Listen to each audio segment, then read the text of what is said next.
Assalamu alaikum warahmatullahi wabarakatuh, wapenzi watazamaji wa Al-Fatah TV Online. Niwakaribishe sana katika kipindi maalum ambapo leo tutaenda kuangazia kuhusu safari tukufu za ibada za hija na umra. Ninayekualika katika kipindi hiki ni mimi Khadija Juma, na hapa studio niko na wageni kutoka taasisi maalum ya I Travel Hajj and Umra, ambapo wataenda kutueleza kuhusu huduma bora ambazo wanatoa katika taasisi yao kuhusu safari hizo za hija na umra. Na hapa studio niko na ndugu Sabri Abdallah, yeye ni mratibu wa taasisi ya I Travel Hajj and Umra, lakini pia niko na Abdallah Saidi, yeye ni mkurugenzi wa taasisi kwa upande wa Zanzibar, lakini pia niko na Maalim Takdir Omar, yeye ni katibu wa taasisi kwa upande wa Zanzibar. Tukukaribishe sana uweze kufahamu namna ambavyo wanatoa huduma kwa weledi zaidi. Karibu sana. Asalamu alaykum. Wa alaykum salaam wa rahmatullahi wa barakatuh. Karibuni sana katika studio zetu. Asante sana. Shukran. Kwa kuanza kabisa, taasisi ya I Travel Hajj and Umra ilianzishwa lini, lakini pia kwa lengo gani? Karibu sana utupita. Bismillahir Rahmanir Rahim. Alhamdulillahi Rabbil Alamin. Wassalatu wassalamu ala Rasulillahi sallallahu alayhi wasallam. Rabbi shrah li sadri wa yassir li amri wa halul 'uqdatan min lisani yafqahu qawli wa ba'd. Taasisi ya I Travel Hajj and Umra takriban tangu kuanzishwa kwake ina miaka 6, na hii nayo ina pande mbili. Iko pale bara mtaa wa Livingstone na Pemba, na kwa hapa visiwani tunapatikana maeneo ya Kijangwani, stendi mpya. Ofisi zetu ziko ghorofa ya kwanza, mlango namba 5. Kwa hapa visiwani tuna mwaka takriban wa 3, na kumaliza au tunaingia mwaka wa 4. Taasisi ya I Travel imekuwa na kawaida ya kuwasafirisha mahujaji Tanzania kote kutoka pande zote, kuwapeleka katika mji mtukufu wa Maka nchini Saudi Arabia, na hata mwaka jana tulifanya hivyo, na mwitiko kwa hali ya juu. Tumeanza kuwa na mwitiko mkubwa. Sasa tukienda kuitazama I Travel kama I Travel na huduma zake ambazo inawapatia wageni wa Mwenyezi Mungu, ni huduma kiasi, ukiangalia baadhi na taasisi nyingine tunaweza kufanana na taasisi nyingine, na kuna mambo pengine tunaweza kuwa tunatofautiana. Kwa mfano, kutoka mwaka jana I Travel imekuwa inawasafirisha mahujaji kwa Saudi Airline, na wale wa visiwani hapa tunaondoka nao hapa katika uwanja wa ndege wa Zanzibar. Na hili, ndugu mwandishi, ni jambo moja na kulizingatia sana, kwa sababu haji ama haja anatarajia aondoke nyumbani akiwa anasindikizwa na ndugu, lakini pia wakati anaporudi safari ile muhimu adhimu, anatarajia afikie pale ambako aliondokea kwa ajili ya kupokelewa. Kwa hiyo I Travel tumekuwa tunafanya hilo, na kwa mwaka jana 2025 takriban tulifanya hivyo, na tulisafiri kwa ndege ya Saudi Airline. Ni moja kwa moja, hakuna transit mpaka Jeddah, na mambo mengine yakawa yanaendelea. Hii ndio I Travel. Lakini huduma zetu zikoje? I Travel ina huduma nyingi. Kwanza, inahakikisha mahujaji wote ambao inawaandikisha ama itasafiri nao, inawapatia taaluma, kwa maana ya semina, katika kuhakikisha mahujaji wote wanaiendea ibada ya hija wakiwa ala ilmi, kwa utambuzi na bila shaka. Sisi viongozi huwa tunaambatana nao, lakini ikitokezea bahati labda haji ama haja imempitikia kama binadamu labda kupotea, na tunasema unaweza tu kawa huwaone wenzako, lakini huwezi kupotea Maka. Ikitokea hilo, asiwe na wasiwasi, anaifanya ibada yake ya hija bila hofu yoyote, hata akiwa hayuko na viongozi wake. Kwa nini anafanya hivi? Kwa sababu alipata taaluma, alipata semina, jambo ambalo litakuwa linamwezesha kuifanya ibada hii. Ama huduma ambazo tunazitoa, kwanza tunahakikisha mahujaji wote wanapata elimu kama ambavyo tumesema, lakini pia kunakuwa na milo mitatu kwenye taasisi ya iTravel. Tunahakikisha haji ama haja wetu anahakikishwa anakula asubuhi, anakula mchana na anakula wakati wa usiku. Jengine zaidi kwenye huduma, taasisi ya iTravel inajitahidi kwa kiasi inachoweza kuhakikisha kwamba inakaa karibu na maeneo matukufu ya haram. Tukisema maeneo matukufu manake ni karibu na ile Al-Kaaba. Hoteli zetu ambazo tunakwenda kuzikodi, tunakwenda kuzitafuta, tunahimiza, tunahakikisha kwamba mahujaji wetu watakuwa hawasumbuki wakati wakitoka hoteli kwenda kufanya ibada ya hija. Na hili kwa nini tunalizingatia? Kwa sababu takriban ukiwaangalia mahujaji wengi wa Tanzania wanakwenda kufanya ibada ya hija wakiwa na umri ambao kidogo umekuwa. Sasa huwezi mtu ambaye pengine umri wake umekwenda kidogo ukamweka mbali na eneo la ibada, atasumbuka. Kwa hiyo katika mambo ambayo unaweza kuyaona ni yale maeneo ya ibada, tunaita maeneo ya haram, tunakuwa nayo karibu. Mwaka jana tulikuwa kwenye hoteli moja inaitwa Best Western, ni mwendo wa dakika kama 5 mpaka 6. Unapita manyumba ya ikulu ya mfalme, ukipita hapo unaingia kwenye haram, unafanya tawafu yako bila ya tatizo lolote. Lakini kwa upande wa Madina pia tulikuwa kwenye hoteli moja inaitwa Wardatul Rayyan, nayo ukiwa humo hoteli, ikiadhiniwa adhana kwenye msikiti wa Mtume Muhammad sallallahu alaihi wasallam, Masjid Nabawi, inakuwezesha kuchukua udhu ukaenda kupata swala katika hali ya jamaa.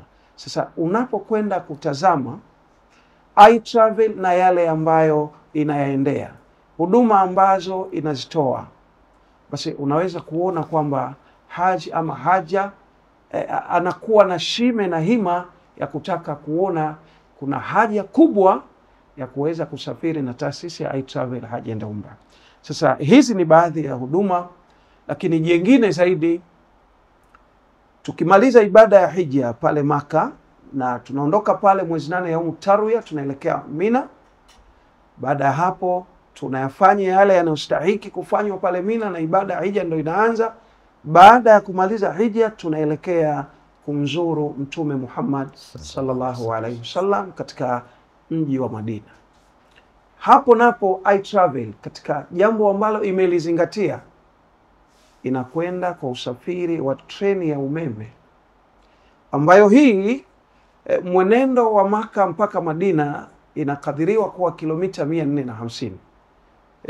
Kwa mazingira ya kawaida, msikilizaji wetu, mtazamaji anaweza akasema ni masafa gani? Kwa hapa kwetu Tanzania ni wastani kutoka Dar es Salaam mpaka Dodoma, kilomita 450, na katika mwendo huo sisi tunatumia treni ya umeme. Kwa mabasi ya kawaida kama yale ya mikoani ni mwendo takriban wa masaa 6 mpaka 7, lakini kama tunatumia treni ya umeme takriban masaa 2 mpaka masaa 2.5. Sasa unaweza kuona hizi huduma zetu, unaweza kuona namna ambavyo iTravel inahitaji kuwasafirisha wageni wa Mwenyezi Mungu si kwa usumbufu mkubwa. Jambo kubwa ambalo huwa tunahimiza kwa mahujaji wetu ni subra, kwa sababu unaweza ukapanga, lakini na Mwenyezi Mungu anakuwa amepanga mipango yake. Lakini kwa ujumla tunapenda kuwasafirisha mahujaji wakiwa wanafurahia safari hii. Kwa mfano ukiangalia ratio ya bei ya safari ya hija, kwa mfano labda pengine swala lako lingeweza kuja, nasafirisha kwa dola ngapi? Kwa mwaka jana mpaka mwaka huu tunawasafirisha mahujaji, kila hujaji atakiwa ili asafiri kufanya ibada ya hija ni dola 6,500. Ni dola 6,500 ambapo itamfanya yeye aweze kwenda kutekeleza ibada ya hija. Humo atakuwa na mavazi ya ihram, mabegi, lakini na huduma nyingi ambazo tumezungumzia. Ama yule mtu ambaye anataka kuhijiwa pengine na kiongozi wa taasisi, yeye hulazimika kutoa dola 2,000. Ikiwa atatumwa mmoja katika viongozi wa taasisi, atalazimika kutoa dola 2,000. Mimi nataka nikahijiwe, lakini mtu baki lazima alipe dola ile ile 6500. Lakini na katika jambo la kuhijia, huyu anayetumwa lazima yeye kwanza awe amefanya hija kama yeye kwa hatua ya mwanzo, alafu ndo anaweza tena akatumwa kwenda kumfanyia mtu ibada ile ya hija kwa ratio ile ile ya dola 6500, kwa sababu anakuwa amemtuma mtu. Mimi natamani nimujie babangu ameshafariki, au mamangu, au mtu mwingine bado hawezi kwenda tena, lakini nataka nitume taasisi kama taasisi, basi inakwenda kufanya hija kwa ajili ya mtu huyo kwa dola 2000 pekee. Naweza kuona ni jitihada gani ambazo mnachukua kuhakikisha mahujaji wanasafiri salama kabisa. Nini ambacho kiliwasukuma mpaka mkafungua hii taasisi ya iTravel Hajj and Umrah? Allah subhanahu anatuambia, a'udhu billahi minash shaitani rajim, walillahi 'ala an-nasi hajjul bayti man istata'a ilayhi sabila wa man kafara fa inna Allaha ghaniyyun 'anil 'alamin. Sadaqa Allahu al-'aliyyul 'azim. Mtangazaji, umeleta swala zuri, na baada ya maelezo mazuri ya katibu wetu, mratibu wetu Maalim Takdir, nini kilitusukuma au kitu gani kikubwa kilitusukuma tukaona kwamba kuna umuhimu wa sisi kama taasisi tufungue taasisi na tuwasafirishe mahujaji kwenda kufanya ibada ya hija na umra kule Makka na Madina. Kwa kweli jambo kubwa la kwanza ni uhitaji. Ingawa kuna baadhi ya watu au baadhi ya taasisi, watu mara nyingi tunawasikia wanasema hii ni biashara, watu wanafanya hivyo kwa sababu ya biashara, lakini mtangazaji, nakupa uhakika, nikupe hakika, taasisi yetu ina miaka 6 sasa hivi kwa pamoja kusafirisha mahujaji, tangu kusafiri kwanza hii kusafirisha mahujaji.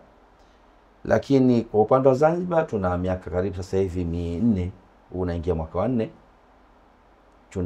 tunafanya hiyo kazi ya kupeleka mahujaji, na miaka yote 4 na kuhakikishia kwamba bado hatujaiona ile faida ambayo watu wanaitafuta, wanasema kwamba hao wasafirishaji wana faida tu, hao wanakwenda katika vikundi wanapata pesa chungu nzima na hivi na pesa. Kasema katibu kwamba dola 6500. Baadhi ya watu wanasema mbona nyingi sana kusafiri, safari ya hija mbona iko hivyo ghali? Kwa maelezo ambayo yapo na katibu kayatoa na kwa ushahidi kwamba, na kwa vile tunataka tunawapeleka wageni wa Allah wende wakafanya ibada katika ukamilifu, kwa utulivu na njia ile kwa rahisi, bado 6500 ukichukua ni ndogo, kwa sababu kuna mambo mengi ambayo yamezungumzwa tunayafanya kule, na tunayafanya kwa uzuri kwa rahisishia mahujaji wetu. Unakwenda na haji au hajat, umri umeshakwenda, kuna mambo ya msaada, nataka misaada kule apatiwe, kuna mambo ya vyakula ambavyo wakati mwingine mahujaji hawa wana maradhi mbalimbali, anakwenda kule inabidi ujue kabisa hapa, ili ukifika kule umtayarishie mlo wake maalum. Kwa hiyo ni moja katika ambayo ni changamoto hizo, nazo ni katika jitihada za iTravel tunafanya ili kupata kuwarahisishia na kuwezesha wale mahujaji wetu wafanye ibada kwa ukamilifu. Kwa hiyo si kitu yani 6500 si kitu kikubwa kusema kwamba bwana sasa hivi mbona mnakwenda hivyo ghali. Sasa tumetizama na tumefanya bahth katika uchunguzi wetu, tumeangalia ziko taasisi zinakwenda chini hapa, wapo wengine wanakwenda 5800, 5900, wanajua namna gani wanaenda, lakini bado huduma zinazopatikana kule zinakidhi kwa wale watu ambao wanakwenda. Sasa hili nalo tumelifanyia uchunguzi, tukaona hapana, bado watu mahujaji wanahitaji kwenda, na kwa ratio sasa hivi inavyokwenda, ukitizama kwa Tanzania nzima, Zanzibar sisi tunatoa mahujaji wengi sana kuliko wenzetu wa Tanzania bara. Nafikiri katika chat tuna karibu tumepewa nafasi 1030 kwa Tanzania nzima, lakini kila tunapokwenda watu hawaioni, lakini kila tunapokwenda, kila mwaka unapokuja, watu wanaongezeka, wanapata mwamko katika kufanya ibada. Kwa hiyo wanapopata mwamko na wale wahudumiaji wa ile safari inabidi wawepo. Sasa ili wawepo, ndio maana watu wanasema mbona vikundi vingi vinaanzishwa? Sawa, na hii kwa sababu vinahitajika na kutokana na mahujaji walivyo. Kwa hiyo lazima tupate vikundi tofauti tofauti, ingawa kuna vigezo, lakini wakati mwingine tunazo taasisi zetu, tunayo TAHIZA wanatusimamia katika mambo yetu ya kusimamia mambo ya haji, vikundi hivi. Kwa hiyo nao wanaangalia, kuna vikundi ambavyo vinasimamishwa wakati mwingine, vinaambiwa huna uhitaji au mahujaji hawajatimia, kuna ratio mahujaji. Ukiona mahujaji 50 ndio unaanza kupata nafasi ya kupeleka kikundi chako mahujaji. Lakini leo ukiona mahujaji 20 umefanya ufungua kikundi chako au taasisi yako, una mahujaji umepata katika kuhangaika, umepata mahujaji 15, 20, 25. Sasa hii wanakupa ushauri wale kule viongozi wa hija, wale wanakuambia bwana, hii bora ungana na tafuta kikundi cha taasisi yote, ungana nayo ili wapate watu kwenda kupeleka hija. Sasa moja katika tumefanya hiyo, tukaona tunao uwezo na sisi, nafasi tunayo na tunao uwezo kwenda kuwahudumia mahujaji. Kwa hiyo tukasema kwani tusifungue na sisi? Kwani tusiwawezeshe? Sababu najua kuna kheri ndani yake. Kiachilia mbali hiyo watu wanakimbilia faida na nini, lakini ile kumsaidia mtu kwenda kufanya ibada tu katika hali ya wasaa mzuri kabisa, kafanya vizuri, basi na wewe unakuwa na fungu lako. Kwa hiyo ndio kitu kilitupeleka kikatusukuma sana kwamba wacha na sisi tufanye hija, na tunalifanya kwa ufanisi kwa kweli. Na tumekusudia kwa mwaka huu inshallah katika hija ya 2026 wameshakwenda watu wetu, viongozi wetu kule, wale wanadhim, wamekwenda wanadhim wetu, wameenda kuangalia baada ya ile hoteli ambayo tulifikia mwaka 2025 na nyuma yake. Sasa tumebahatika, tumepata hoteli ya karibu zaidi, ambayo hii nafikiri utakwenda kwa mwendo wa dakika 5 utakuwa umeshafika katika haram pale, Masjid al-Haram. Ili kujaribu kuzidi kuwasaidia na zidi kufanya urahisi, kuwapesishia watu mahujaji wanaotaka kwenda na taasisi yetu wakafanya ibada vizuri. Kwa hiyo tunakwenda safari, tumeshaandaa hoteli, tumeshapata, na itakuwa ni karibu zaidi kuliko ile tulikuwa tunakwenda mwaka jana. Kwa hiyo jumla katika kutengeneza hiyo na kuona ile muhimu wa ibada namna gani. Kwa hiyo tunahitajika na ndo tumeingia na sisi katika jambo hilo inshallah. Na tuje kwako Sheikh, tulikuacha kidogo. Masheikh wameeleza kuhusu huduma ambazo zinatolewa na iTravel Hajj and Umrah. Lakini natamani kujua kuna maandalizi kabla ya safari. Sasa mnawasaidiaje mahujaji katika kujiandaa kwa maana kiroho, kimwili, lakini pia kiutaratibu? Bismillahirrahmanirrahim. Kwanza na kwa Tanzania au Wazanzibari wamezoea kujiandikisha mfungo mosi. Sasa tunawaambia sasa mambo yamebadilika. Watu wanatakiwa wajiandikishe mapema kwa taasisi wanazozitaka, kwa sababu Saudia kule kila kitu kimebadilika. Sasa hivi hata mahema watu washalipia tayari. Na kila taasisi imejiwekea malengo yake. Labda mimi kama sisi kama taasisi yetu, sisi iTravel, tumejiwekea malengo yetu, tunatumia watu bado wazidi kujiandikisha wa Tanzania, washazoea mfungo mosi. Kwa hiyo tunaambia tu Tanzania au Wazanzibari wanaonia kwenda kuhiji, basi waje mapema kujiandikisha kwa taasisi wanazozitaka wenyewe. Anayopenda taasisi mtu aende kujiandikishe, lakini mapema. Swala lako sasa, sisi tumejiandaa uzuri kwa kiroho kwa mahujaji wetu. La kwanza, tunafanya semina mapema baada ya kumaliza uchaguzi. Inshallah tutaanza semina zetu, na semina zetu tunafanya katika skuli ya Tumekuja iliyokuwa hapo Komba Wapya.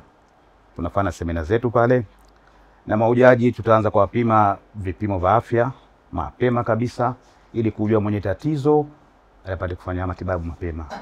Nadhani hayo ni kwa ufupi tu, lakini kubwa tunaomba watu wajiandikishe mapema, kwa sababu ikifika wakati idadi shatimia, hata ukija na dola 10,000 huwezi kupata kwenda hija, kwa sababu kila mmoja atakuwa kishatimiza idadi yake, na sasa hivi masuala yote yanafanya mapema. Kwa ambaye anatamani sasa kusafiri na nyinyi, maana tumesikia mengi na tumeweza kuona weledi ambao mko nao, kwa ambaye anataka kusafiri kupitia taasisi yenu anawapataje? Asante sana. Swala zuri ndugu mwandishi.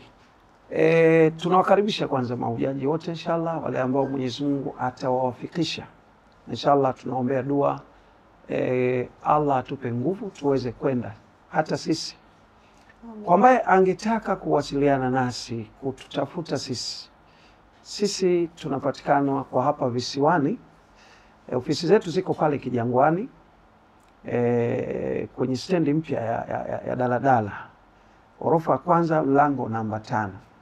Ama pengine kama yuko Tanzania bara anaweza akenda katika maeneo ya mtaa wa Pemba na Livingstone, pale napo pia tunapatikana.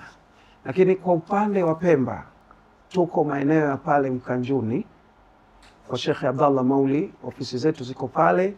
Ukitokea Machomane kama unaenda huku upande wa Wete, basi iko njiani msikiti wa Ibadhi, pale pia tupo. Lakini kwa upande wa kusini mkoani huku hapa maeneo ya Mtambile unaweza ukaonana na Mwalimu Salim Omar ambaye naye anapatikana hapo.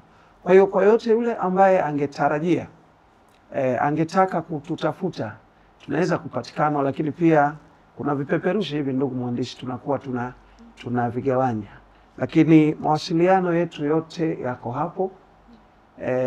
Account number za benki ziko hapo, tunapatikana kwenye CRDB na maeneo mengine ya PBZ, Amana Bank.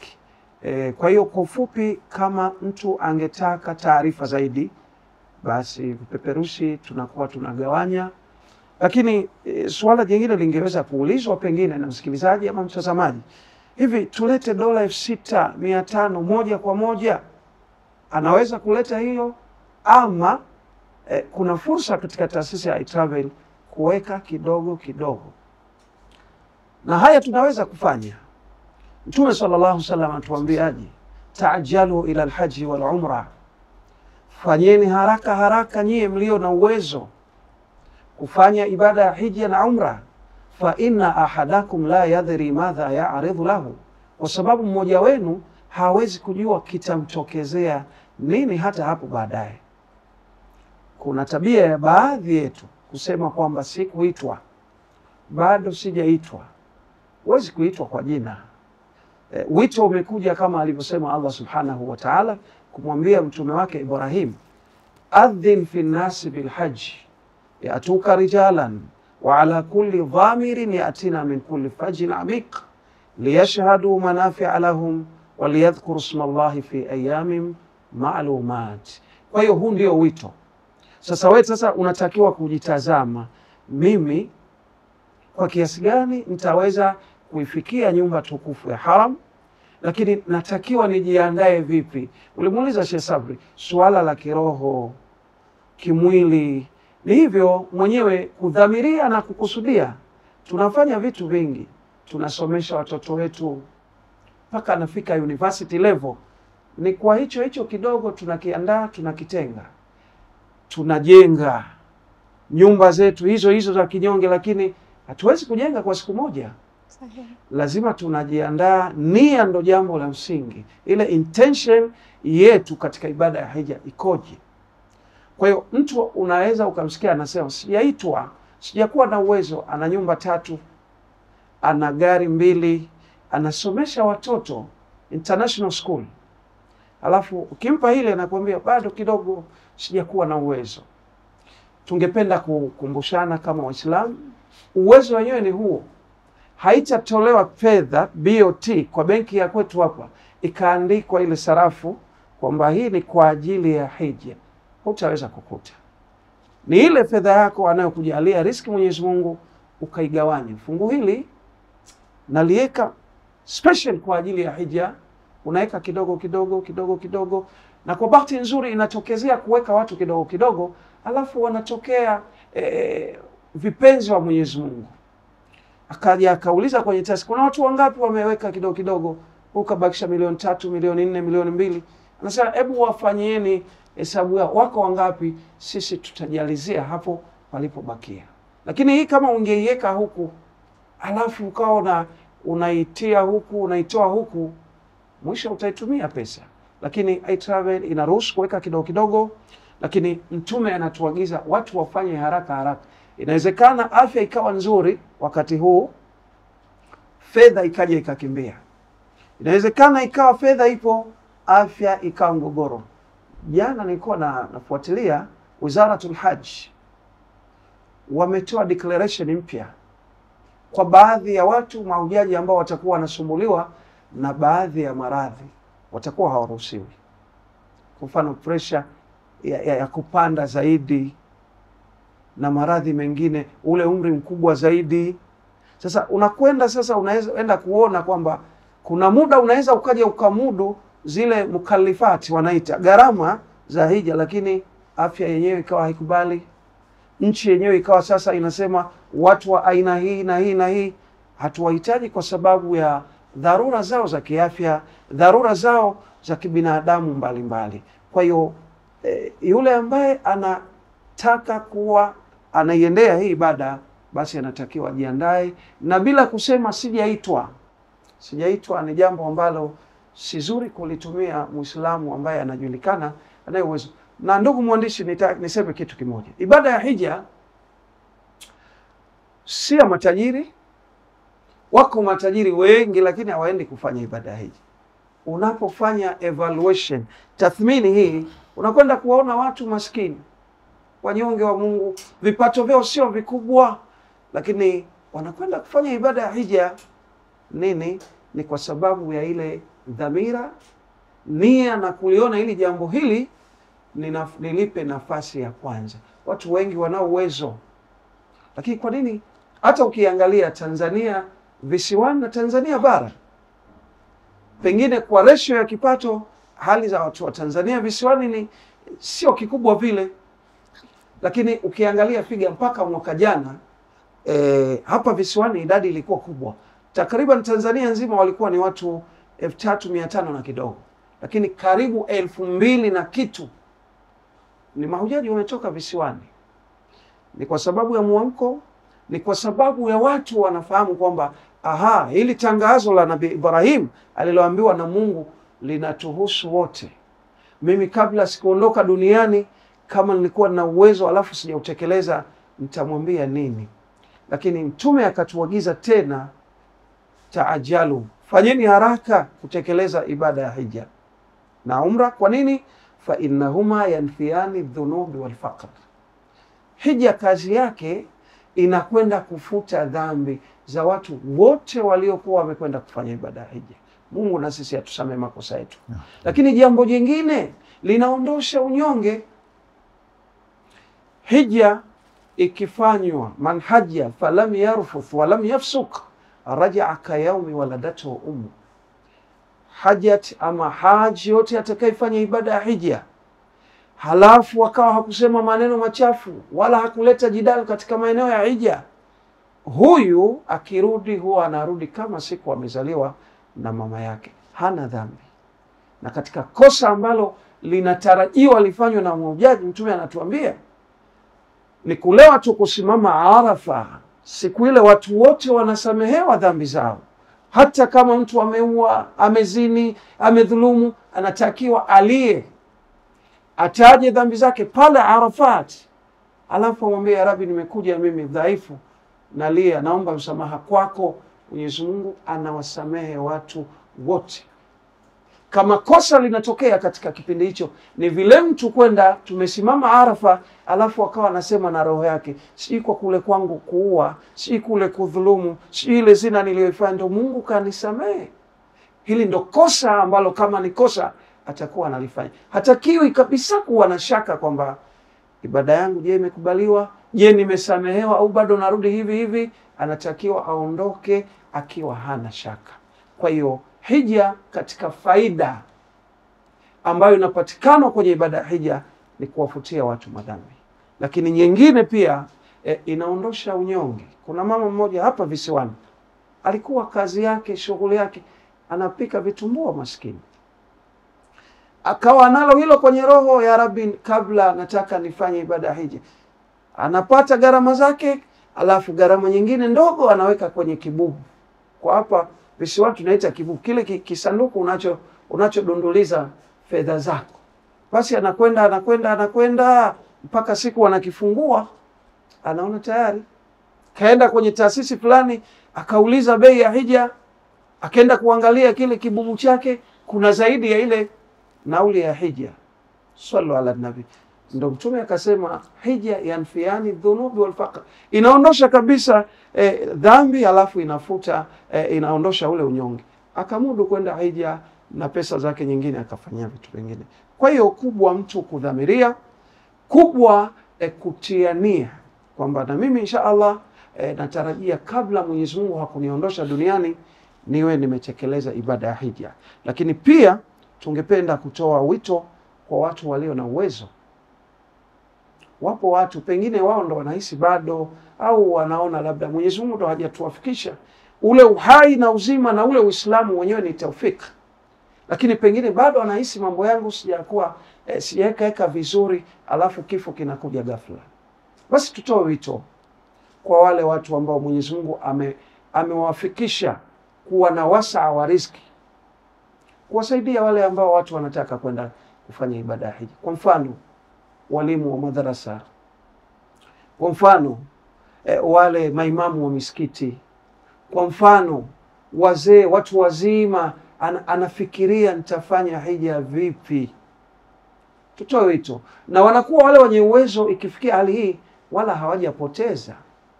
Yule anayekwenda kuhiji anapata thawabu, na wewe uliyemwezesha unapata thawabu bila ya kupungua katika pande zote mbili. Kwa hiyo wito wetu wale ambao wana uwezo kupitia kituo chetu hichi Al-Fatah TV Online, Mwenyezi Mungu akibariki na akipe umri mrefu kutupatia mambo kama haya, basi tunatoa wito huo waweze kuwasaidia wale ambao hawana uwezo, wakiwemo walimu wa madrasa, wakiwemo maimamu wa misikiti, wakiwemo hata watu wazima ambao alitamani kwenda kufanya ibada ya hija, alitamani kwenda kumtembelea Mtume Muhammad sallallahu alaihi wasallam. Na katika faida za mji wa Maka pia, ukisali sala moja pale Maka unalipwa kwa 100,000. Yani hapa tusali ya dhuhuri Tanzania sasa hivi, tuzisali mara 100,000 hizi ya dhuhuri kwa swala moja ile ya pale Maka. Haijalishi ile swala ile ya kule kama ni ya faradh, sunna, au swala ya maiti, au tahiyatul masjid, haijalishi. Mungu anaiofa, anailipa kwa 100,000 fadhila na thawabu. Sasa tusali mara ngapi hapa ndo tupate hizo swala hizo? Kwa hiyo ukipata siku zako 5, vipindi vyako 5 pale Maka, maana una ratio kama 2000 na kitu hivi ya miaka. Sasa sisi miaka yetu ni baina ya 60 na 70. Uje uswali mara ngapi ndo upate mithawabu mingi ambayo Mungu ameitoa ofa kwa umati Muhammad sallallahu alaihi wasallam. Lakini Madina nayo swala moja kwa 1000. Lakini kubwa zaidi kama hili halitoshi, kuna sehemu katika msikiti wa Mtume Muhammad inaitwa Raudha, na Mtume anasema ma baina baiti wa mimbar raudha min riyadhil janna. Hapa kati ya mimbari yangu kwenye msikiti ule wa Nabawi na kwenye nyumba zangu hizi hapa katikati hapa kuna kiwanja miongoni vya viwanja vya peponi. Sallu ala nabi. Kwa hiyo haji ama haja anapata fursa ya kukanyaga ardhi ya peponi kama akibahatika kwenda Maka hata kabla ya kufa. Hiyo Raudha nayo ukiswali rakaa 2 alafu ukanyanyua mikono yako ukaomba chochote kwa Mungu wako, hakuna pazia, anakupa moja kwa moja. Ofa hizi, faida hizi, bado kwa nini wewe ambaye una uwezo, kwa nini wewe ambaye Allah anakujalia afya unasema bado hukuitwa? Unatakiwa ujitathmini upya, kwa sababu kifo kinakuja baghtatan, ghafla. Je, una uhakika gani kwa asset zako, mali zako na haya unayoacha? Watoto wako watalikumbuka hilo la kukuhijia wewe, wakati mwenyewe ulikuwa hai ukuweza kulikumbuka? watoto wanaweza wakawa sasa wakasema baba mwenyewe, mama mwenyewe, au jamaa yetu fulani mwenyewe hakuwa na mwamko, hakuwa ameshughulika na hili, sisi tupatie mali turithi, wala hawatalikumbuka hilo. Watoto wetu wa sasa wote tunafahamu, tunamuomba Mwenyezi Mungu aviongoze vizazi vyetu katika njia ya kheri, lakini vyema ukafanya mwenyewe ukiwa una nguvu, bado ukiwa uko hai, kwa sababu faida nyingi ambazo mtu anazipata akienda ibada ya hija. Flight zote za duniani, mandege yanaruka hata katika manchi si ya Kiislamu, yanahakikisha kwenye misimu ya hija ndege zinakuwa zimejaa, zote zinakwenda kutengeneza faida ile pale. Wale ambao wanasema labda ni biashara hija, ni kweli ni utalii, lakini wa Kiislamu, na unaruhusika kwenda kutalii na kuona ofa na mambo mbalimbali ambayo Mungu ameyatangaza. Hivi swala moja ya nchi nyingine hizi mbali kwa $100,000, huoni kama ni faida? Nani angepewa hapa tu 10,000 kila kipindi cha swala anapewa 10,000? Watu wasingekosa kusali. Lakini Mungu anatangaza faida hii na ofa hii moja kwa $100,000. Bado mtu anasema mimi sikuitwa, bado sijakuwa na uwezo, na bado kwanza nafikiria sijamaliza mambo yangu. Tunatakiwa wanadamu tukumbuke zaidi, wamal hayatu dunia illa mata'ul ghurur, maisha haya ulimwengu ni starehe zinazodanganya, na tupo kwa muda. Hapa ni transit, kama vile tuko kwenye chumba cha mitihani, kila mmoja ataondoka kwa muda wake, na muda ukiisha huu wa kujaribiwa hapa, make unaondoka. Unaondokaje? Ndio kitu cha kutakiwa kukizingatia. Basi tutoe wito huo, lakini pia kuna mambo mengi ya kuzungumza kwa bahati, lakini pia labda tuachie na wenzetu. Sheikh ametoa wito kwa watu wenye uwezo. Natamani uwashauri wale ambao wana uwezo lakini anatamani pia kwenda hija, lakini ana wasiwasi moyoni mwake, unawaambiaje? Kwanza, kama tulishatangulia mtangazaji kwamba innamal a'malu binniyat, kwanza nia yako kuhusu jambo hili. Ushapotia nia kwanza, ndo ibada kubwa katika jambo lolote la kheri, au ibada yote ya kheri, basi kwanza lazima utangulize nia. Ndio maana kuna wakati mwingine mtu unaweza kusema ni kwa umri huu tena. Ukianza kusema hivyo, basi ujue hilo jambo litakuwa gumu kwako. Watu wajitahidi, pamoja na uhali duni, hali zetu duni, tunajijua, lakini nia iwepo, alafu yafuatilia yale mengine. Azma iwepo ya kwamba mimi nakusudia 2026 inshallah mwaka 1447 hijiria, mimi nitakuwa ni mwaka wangu wa kwenda kufanya ibada ya hija. Ushakuwa umeweka malengo hayo, basi ndio maana wakati mwingine unaweza ukaondoka unajiuliza, kweli na mimi nimo, au kweli na mimi nimeipata hii nafasi? Kwa sababu kwanza ulikuwa na nia. Kama huna nia, hata ukipata pesa wewe za chumba hicho ukafungiwa kwa namna pesa, lakini kama hujakusudia na huna nia hiyo, basi utafanya mambo mengine ambayo utaona wewe ni muhimu zaidi kuliko lile jambo la ibada. Na ndio maana sisi tuko hapa kuwashajihisha waumini, Waislamu, wale wote wenye nia ile, basi wasirudi nyuma, waweke azma hiyo ili tupate kwenda kufanya ibada ya hija. Na ni nguzo miongoni mwa nguzo za Kiislamu, haina mtu maalum nguzo hii kwa kusema kwamba mimi hainihusu, mimi bwana, mimi sina uwezo. Natakiwa uifanye. Na ndio maana hata kile kidogo ulichokuwa nacho, basi kiweke. Mungu anajua umebahatika, umejaliwa kufika mpaka malengo yako, ukakipata, ukakusanya, ukienda katika kufanya ibada hii, ahlan wa sahlan. Umekusanya, kimefika, lakini Mungu akakhtari, umeondoka, umefariki pengine, au umepata maradhi makubwa, lakini nia ulikuwa nayo, basi Mungu atakulipa kwa ile nia yako ambayo Kwa hiyo watu wajitahidi, na kujitahidi kwao, tuna kawaida sisi tunatizama hata vijana wengi sasa hivi katika nchi yetu, tunaona kwamba ibada hii bwana ya watu wazee, watu wazima. Kwa hivyo mtu ukiwa kijana kile useme bado nafasi nayo, kwa hivyo na muda nao, wezekana kuna vijana wengi sasa hivi mashallah Mwenyezi Mungu akujulia hapa sahala katika maisha yao, riziki zimekuwa nyepesi, lakini mtu afikirii kabisa katika jambo hili, anaona hili sio ibada yangu, hii ibada ya wazee kuanzia miaka kadha na pana. Lakini mimi nataka niwahakikishie kwamba umri ukienda katika ibada ya hija, umri ukienda ukiwa umri mkubwa, basi hutaiweza ibada hii. Ibada ambayo ina vishindo, ibada ambayo inataka nguvu, ibada inataka siha, inataka afya. Kwa hiyo ukisema unakwenda mara nyingi usema sasa hivi niko miaka 45 bado, miaka 50 sema bado, amena ngoja kwenye 65 70 huko, umri na nguvu zimeshapungua. Vishindo vilivyokuwa huko katika ibada hiyo hutaiweza. Sasa tunawashajiisha vijana wakati, hata watoto walikuwa baligh tayari, ushakuwa baligh. Hija haina umri, haina kusema kwamba, kuna wengine wanaweka vikwazo, anasema kwamba mimi nikienda hija maana mambo yangu sijamaliza, sio na mambo gani tena mwingine hajamaliza. Sasa humalizi, ulimwengu unaendelea na wewe maisha yanakwenda, humalizi mpaka utatua ndani ya mwanandani, ndio mambo yako yote yatakuwa mekatika.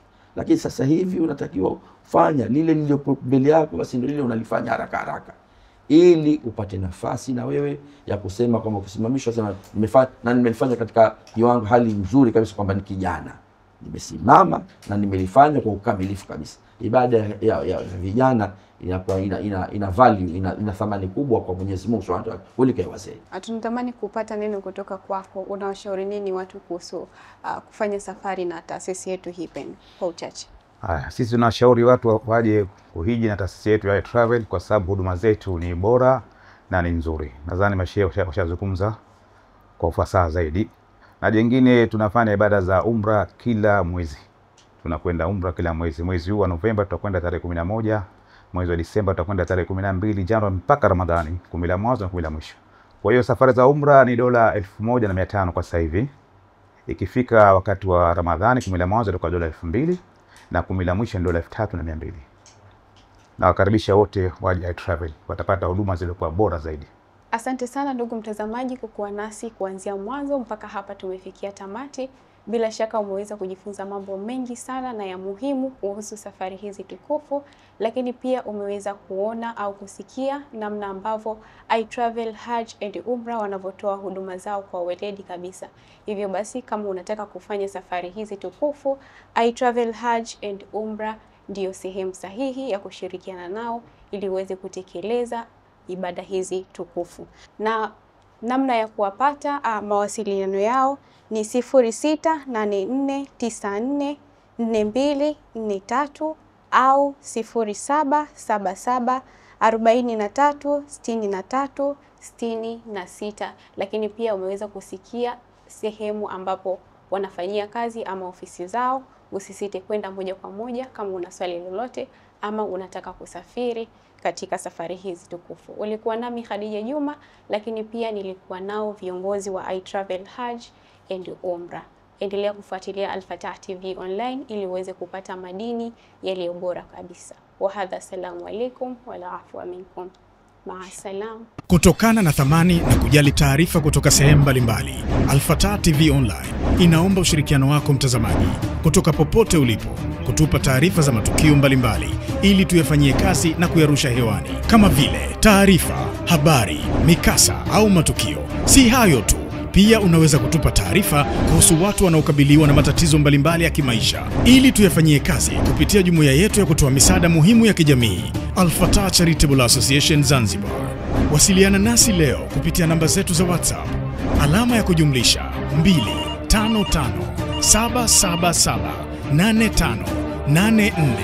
255777858490. Wasilisha kwetu leo, tuifikishe kwa jamii leo. Al-Fatah TV online, dira ya umma.